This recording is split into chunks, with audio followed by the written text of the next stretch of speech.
Hello guys, അസ്സലാമു അലൈക്കും. Welcome to our YouTube channel. ഇതെൻ്റെ യൂട്യൂബിൽ ആദ്യത്തെ വീഡിയോ ആണ്. അതുകൊണ്ട് തന്നെ ഒട്ടും ബ്രാൻഡൊന്നുമില്ല, പ്രതീക്ഷിക്കാതെ എടുത്തതാണ്.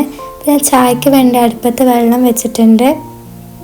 വെള്ളം നല്ല തിളച്ച് വരുമ്പോൾ നമുക്ക് ആവശ്യത്തിന്, ഇവിടെ എല്ലാവർക്കും രാവിലെ ചായ മസ്റ്റാണ് കേട്ടോ. ബ്രേക്ക്ഫാസ്റ്റിന് മുമ്പ് ചായയും എന്തെങ്കിലും ഒരു ബേക്കറിയും കൂട്ടി ചായ കുടിക്കലുണ്ട്.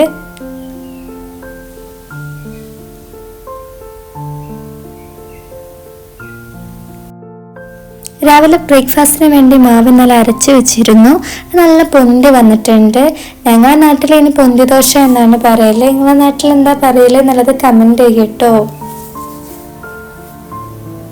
ദോശയ്ക്ക് വേണ്ടി ചട്ടനിയാണ് നമ്മൾ ഉണ്ടാക്കുന്നത്. അതിനാവശ്യമായ തേങ്ങ നമ്മൾ ചിരവി എടുക്കണം.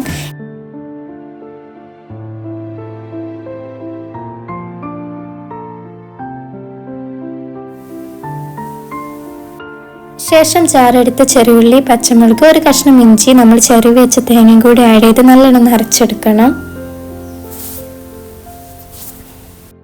അടുപ്പത്ത് വെച്ച ചട്ടിയിലേക്ക് നമുക്ക് വെളിച്ചെണ്ണ ആഡ് ചെയ്ത് കൊടുക്കാം. വെളിച്ചെണ്ണ നല്ല ചൂടായി വരുമ്പോൾ കടുക്, ഉണക്കമുളക്, ആവശ്യത്തിന് കറിവേപ്പില ആഡ് ചെയ്ത് കൊടുക്കണം.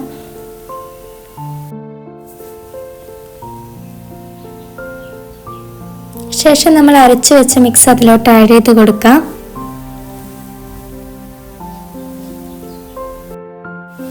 ആവശ്യത്തിനുള്ള സാൾട്ടും ആഡ് ചെയ്ത് കൊടുക്കണം. നമ്മൾ ചട്ടിയിൽ നല്ലോണം തിളച്ച് വരുമ്പോൾ നമുക്കത് ഓഫാക്കാം. നമ്മൾ ചട്ടിനി റെഡി ആയി കഴിഞ്ഞിട്ടുണ്ട്. അപ്പോൾ ഇത്രയൊക്കെ ഉള്ളൂ. ഇന്നത്തെ നമ്മുടെ ബ്രേക്ക്ഫാസ്റ്റ് റെഡി ആയി കഴിഞ്ഞിട്ടുണ്ട്. നിങ്ങൾക്ക് എൻ്റെ വീഡിയോ ഇഷ്ടപ്പെട്ടിട്ടുണ്ടെങ്കിൽ ലൈക്ക് ചെയ്യുക, ഷെയർ ചെയ്യുക, സബ്സ്ക്രൈബ് ചെയ്യുക. അപ്പോൾ നിങ്ങൾക്ക് എൻ്റെ വീഡിയോ ഇഷ്ടപ്പെട്ടു എന്ന് വിചാരിക്കുന്നു. എന്നാൽ ശരി, ബൈ ബൈ. നെക്സ്റ്റ് വീഡിയോയുമായി നമുക്ക് വീണ്ടും കാണാം.